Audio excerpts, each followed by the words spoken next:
Dito isso, em nome de Jesus, eu gostaria que você abrisse a palavra de Deus no livro de Lucas, capítulo 22, versículo 31. Se você não trouxe a Bíblia, não se preocupe, nós vamos ler aqui. Você lembra sobre o que nós estamos falando? Quem lembra? Lucas 22, 31. Então, só deixa eu fazer uma explicação geral aqui. Desde um domingo depois da Páscoa, nós iniciamos numa série chamada Pentecostes.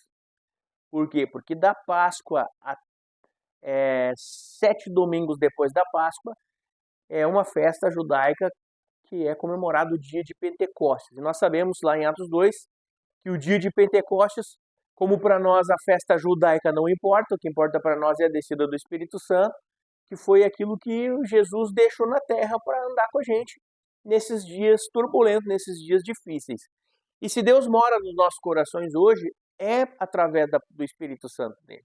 É o Espírito Santo dele que mora em nós. Então, estamos falando acerca da ação do Espírito Santo nesses 7 domingos consecutivos. Então, hoje é o 4º domingo, tá, dessa série sobre o dia de Pentecostes, sobre o Espírito Santo. E nós vamos concluir ela no dia 19 de maio. Então, participe, esteja conosco e venha aprender um pouco mais. Amém? Então, Lucas 22, 31 diz assim: Simão, Simão, eis que Satanás vos reclamou para vos peneirar como trigo. Eu, porém, roguei por ti, para que a tua fé não desfaleça. Tu, pois, quando te converteres, fortalece os teus irmãos. Até aqui, em nome de Jesus, Pai, obrigado pela tua palavra. Por que eu esbocei um sorriso aqui enquanto eu lia esse texto? E toda vez que eu leio esse texto eu acho engraçado. Porque aqui Pedro já está andando há 3 anos com Jesus. Aqui já é um pouquinho antes de Jesus Cristo ser crucificado, pouca coisa antes. Então já está há 3 anos, 2 anos e alguns meses andando com Cristo, o apóstolo Pedro. E você percebeu no que Jesus disse para ele? Jesus disse para ele assim: Simão, eu, porém, em 32, roguei por ti para que a tua alma não desfaleça. Tu, pois, quando o quê? Te converteres. Tu, pois, quando voltar para mim, em algumas outras traduções. Quando tu voltar para o meu caminho, quando tu voltar para andar comigo, então, fortaleça os teus irmãos. Então aqui Jesus Cristo está olhando para o apóstolo Pedro, que era um cara que andava com ele há 3 anos já. Mas a gente conhece a vida do apóstolo Pedro. Nós conhecemos a história de Pedro. O Pedro era um cara nevrálgico, Pedro era um cara irritadiço, Pedro era um cara, como que chama? Enérgico, essa é a palavra. Esse era o apóstolo Pedro. E ele era um cara que estava sempre disposto a tudo, a todo momento. Aqui, um pouquinho antes, nós formos ler, há uma discussão, há um debate entre quem era o maior, quem era o menor, o porquê que as coisas aconteciam. E nós vemos o apóstolo Pedro sempre em pauta, né? Sempre dialogando com Jesus, questionando Jesus e se achando até, às vezes, um pouco melhor que os outros, né? Porque aqui, um pouquinho antes, ele disse: olha, eu nunca vou te abandonar. O que ele quis dizer? O senhor está falando aí que os caras vão se abandonar? Esses aqui até pode ser que te abandone. Mas eu não. Eu vou estar contigo até o fim. E aí Jesus olha para ele e fala: Pedro, me negarás 3 vezes antes que o galo cante. Então, Jesus mostra para Pedro: cara, nem convertido tu é ainda. Tu ainda nem me conhece de fato. E aí nós vemos a prova do que Jesus Cristo estava falando. No momento em que de fato Pedro nega Jesus, cai em si. E tanto ele não conhecia bem a Cristo, mesmo tendo revelação do Espírito Santo, porque ele foi quem disse: tu és Cristo, Filho do Deus vivo, mesmo ele tendo revelação de quem era Jesus, do que Jesus fazia, de como ele agia, da forma que ele amava as pessoas, quando ele erra, ele diz: bah, para mim já era. E o que acontece? Ele parte para pescar novamente. Ele vai fazer aquilo que ele fez a sua vida inteira, ele volta à sua velha vida. Quantos de nós, né? Quando temos alguma decepção, quando as coisas não saem como a gente quer, da forma que nós queremos, retornamos, regressamos. Como a palavra fala, que o porco volta novamente a deitar-se na lama, ou o cão, que é uma palavra forte aqui, o cão volta ao seu vômito. Quantos de nós, numa decepção, já não querem mais saber de nada, já acham que o ministério não é para mim, já acham que a igreja não faz parte da minha vida mais, porque nós ainda, embora tenhamos a revelação de quem Jesus é, nós não entendemos ainda o seu amor e a forma que ele age. E Pedro, preste atenção, queridos, porque eu estou trazendo aqui esse contexto para falarmos sobre a descida do Espírito Santo. Aparentemente não tem nada a ver, mas preste atenção no dom que Pedro tinha intrínseco dentro de si mesmo ele não sabendo que tinha esse dom. Não sei se eu consegui explicar ou se eu me enrolei com as palavras aqui. Mesmo ele não sabendo, porque quando ele diz vou pescar, ou seja, vou voltar à velha vida, a Bíblia diz que mais 7 discípulos foram com ele. Então ele já tinha um chamado de liderança na sua vida, onde ele arrastava pessoas para onde ele iria. Ele era uma pessoa influente em meio aos seus. E aí a Bíblia diz que então ele vai ao mar, ele e mais outros 7 discípulos, eles estão pescando, e aí nós conhecemos aquela passagem que eu não vou ler aqui, mas todo mundo sabe que se eu ler eu vou acabar chorando, que é de Jesus encontrando Pedro na praia. E mais interessante que um pouquinho antes disso, quando Jesus Cristo ele ressuscita, ele encontra as 2 mulheres na porta do sepulcro, quem lembra disso? Ele fala a vez aos outros e a Pedro. Trazendo para nós, mostrando para nós a importância que ele dá para cada um de nós. Mesmo quando nós o negamos, mesmo quando nós nos afastamos dele, mesmo quando nós às vezes deixamos de orar por algum tempo, por alguns momentos, ele importa-se com nós, ele fala, chame os outros. E quem? E a Pedro, aquele que está longe de mim nesse momento. Aquele que se decepcionou tanto consigo mesmo pela falha. Quem de nós já não falhou e disse, meu Deus, eu não acredito, Senhor. Eu estou aqui de novo te pedindo perdão pelo mesmo erro que eu cometi ontem. E anteontem, e antes de anteontem, e o ano passado. E muitas vezes nós vivemos nessa ciclicidade porque nós não entendemos ainda, ou porque nós não vivemos ainda o Pentecoste nas nossas vidas.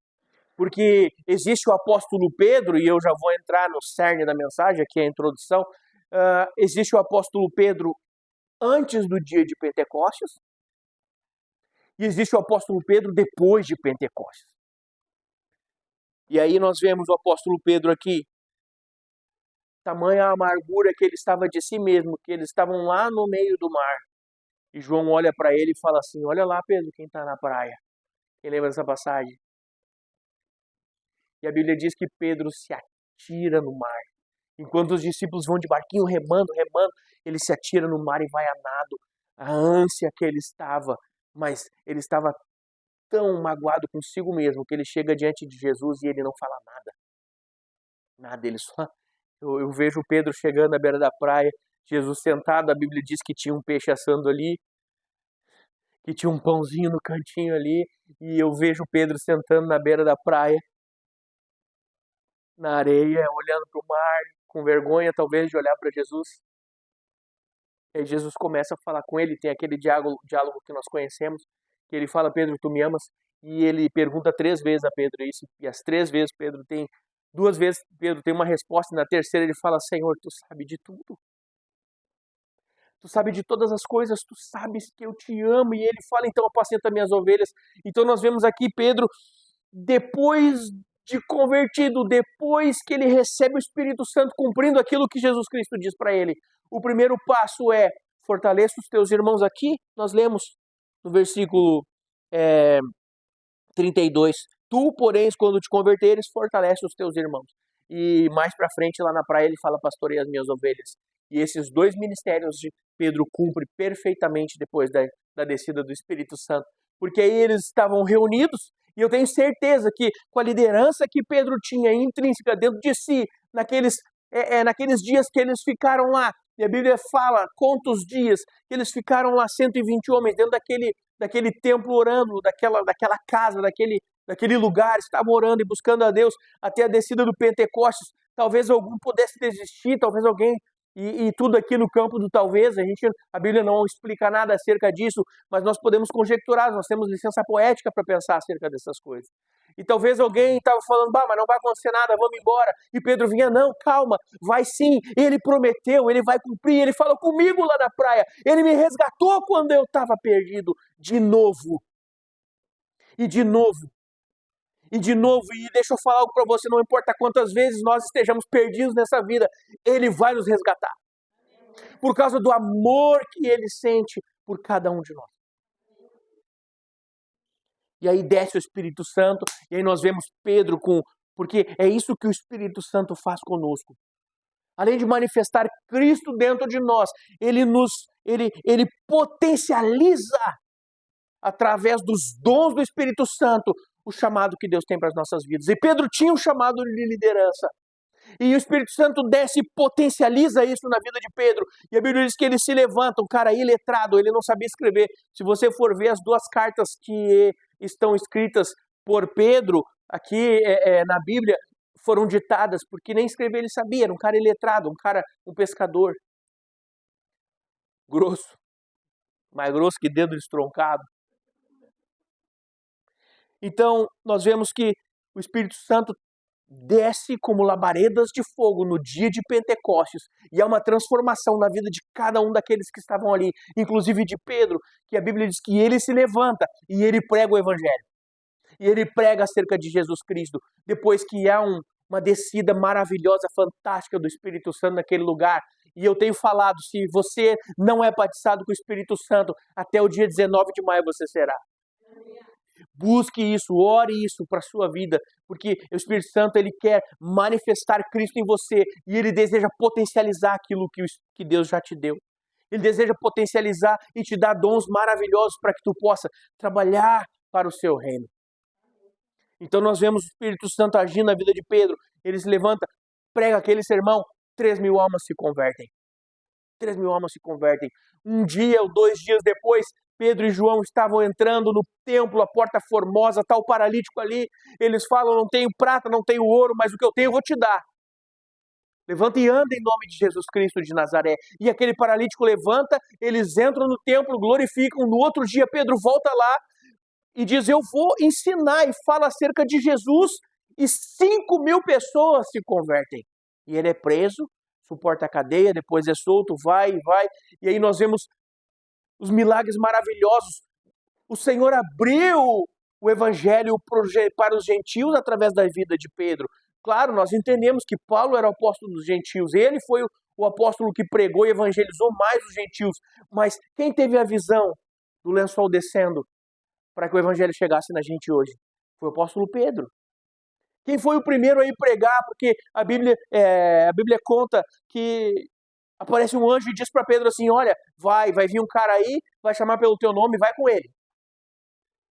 E aí Pedro vai com ele, chega lá na casa de Cornélio, um cara que não era judeu, e Pedro cola as placas, porque na cabeça deles o cristianismo era para os judeus, Jesus veio para os judeus, e aí ele não era judeu, e Pedro começa a falar de Jesus, pregar aquilo que ele tinha, e o Espírito Santo desce e batiza todos que estavam naquele ambiente, através da vida de Pedro. Mas pense quem era esse cara 1 mês atrás.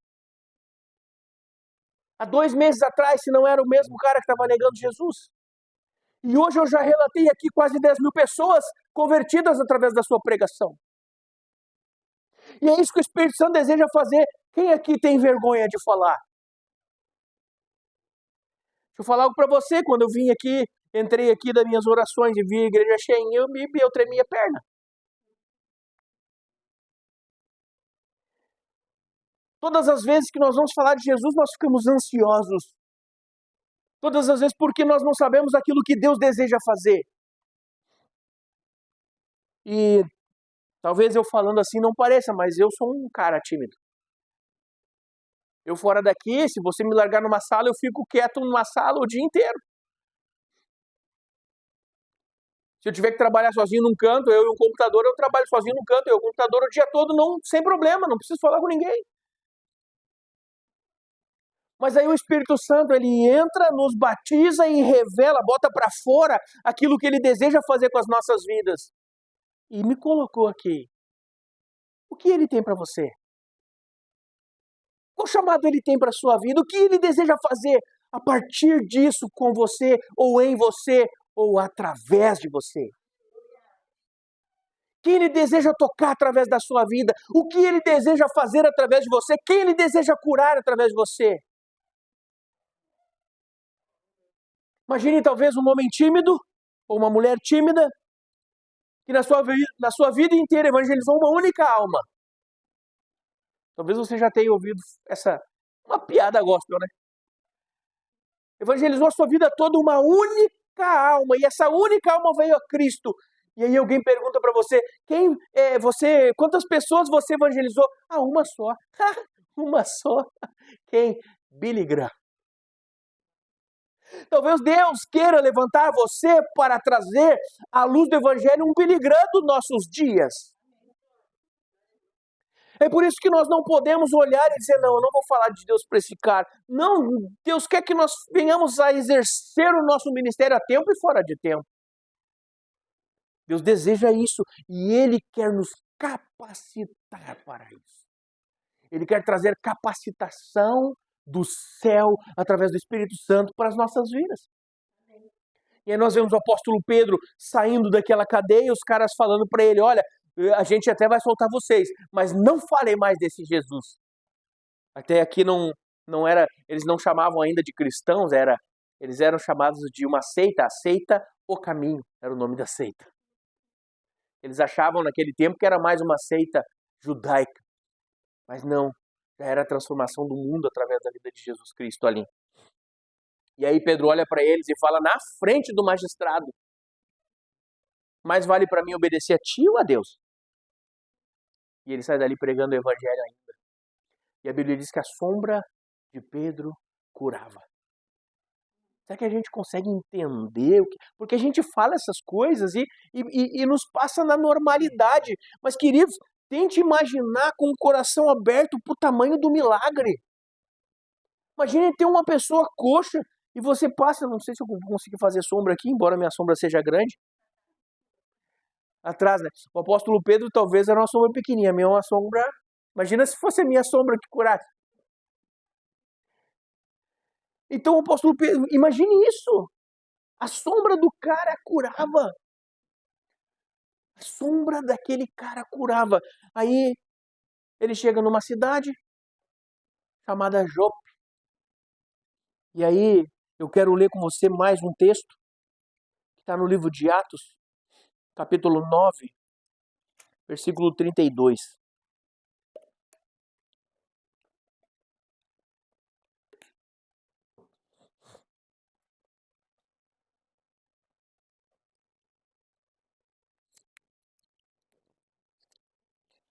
E diz assim, passando Pedro por toda parte, desceu também aos santos que habitavam em Lida.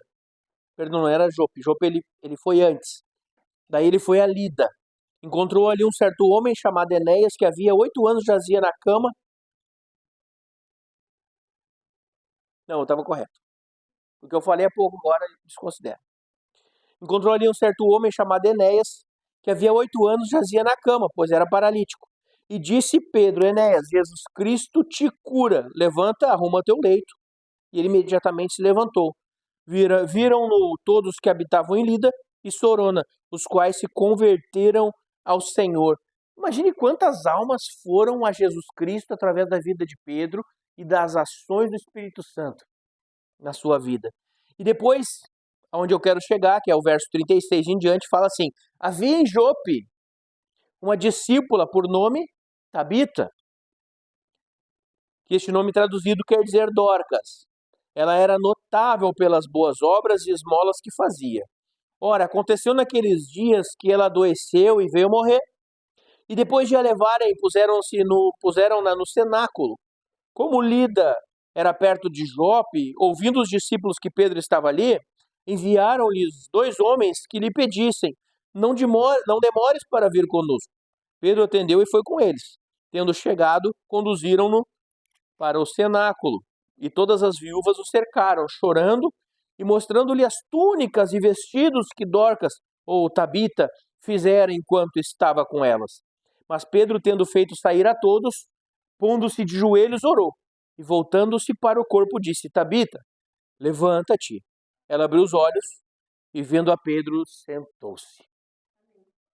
E aqui acredito que foi o ápice do ministério de Pedro, que foi uma ressurreição de uma pessoa que estava morta.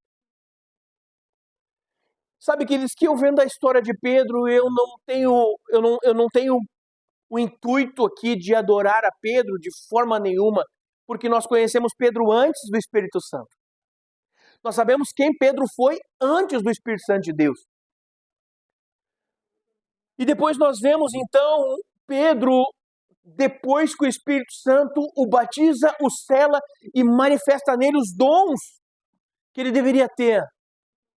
E nós vemos aqui então o Espírito Santo agindo depois do seu batismo, depois do dia de Pentecostes. E eu só trouxe aqui a vida de Pedro para que nós pudéssemos entender a transformação que há na vida de uma pessoa quando esta recebe ao Senhor Jesus Cristo como Salvador. A transformação que há de alguém que era um pescador humilde, que não conhecia nada, até um homem que foi usado por Deus para ressuscitar uma pessoa. Alguém consegue entender isso? Será que eu consigo transmitir o que o meu coração está exultando nesse momento? Porque eu fico imaginando, querido, se fosse conosco, se fosse nos dias de hoje, e deixa eu falar para você, hoje ainda acontecem milagres como esse. Se você procurar os profetas lá na Ásia Menor, na Ásia, lá no campo perto da África, lá, praticamente todo dia ressuscita morto lá. Por causa da necessidade que se tem da pregação fiel do Evangelho e por causa da busca que esses homens têm através da pessoa do Espírito Santo na vida deles, daquilo que Deus pode fazer, daquilo que Deus vai fazer. Agora, aqui nos nossos dias atuais, aqui, por exemplo, eu vou usar um exemplo de uma pessoa que me entenda quando eu digo isso. De um âmbito regional, estadual ou nacional aqui, insignificante. Se orar para uma pessoa e ela ressuscitar, o que acontece no outro dia aqui na frente da casa? Tá a Globo aqui na frente. Porque são coisas que nós não estamos preparados para ver, para ouvir e para entender, mas que Deus tem o desejo de operar e fazer através das nossas vidas, mas nós não cremos o que devemos crer, da forma que devemos crer, nós não vivemos como deveríamos viver, ou da forma que Deus pede que venhamos a estar, viver e conduzir a nossa vida. Hoje, se alguém liga e fala assim, fulana morreu, ou ciclano morreu, o que é a primeira coisa que nós falamos? Que hora é o velório? E aqui não, aqui aqueles homens ouviram que Pedro estava por perto e enquanto estavam velando aquela mulher, o que eles fizeram? O que eles falaram? Vamos chamar Pedro, porque nós temos certeza que quando ele orar por ela, ela vai ressuscitar.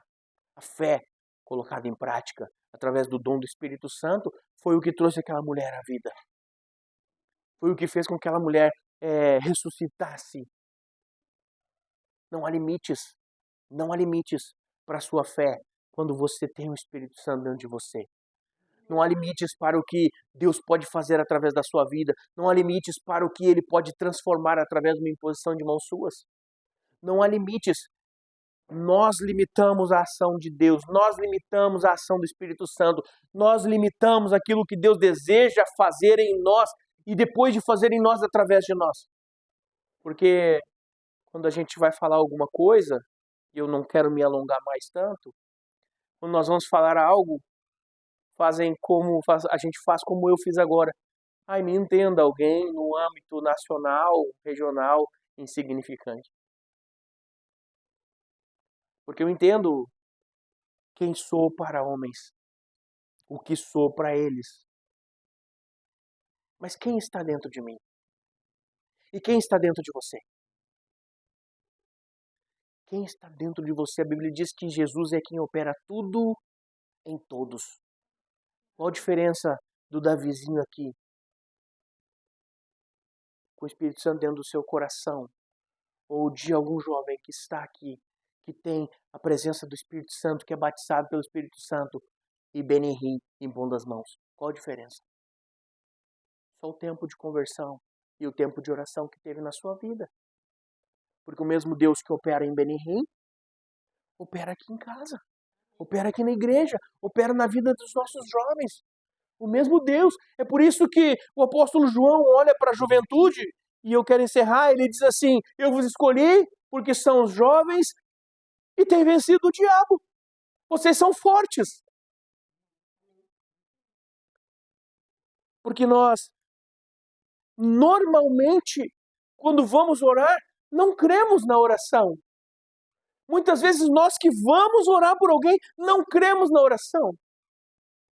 Como que se nós não cremos, a pessoa que vai receber a oração vai crer? De que forma? De que forma? E é por isso que nós temos vivido e vivenciado tantos testemunhos de cura e manifestação do poder de Deus nas nossas vidas. Não porque somos melhores, ou porque somos isso, ou porque somos aquilo, não, mas porque nós passamos a crer em quem vive em nós. Passamos a crer em quem vive em nós. E nós passamos a dizer: Senhor, o Pentecostes, eu creio e eu quero na minha vida. A descida do Espírito Santo, eu creio e eu quero na minha vida.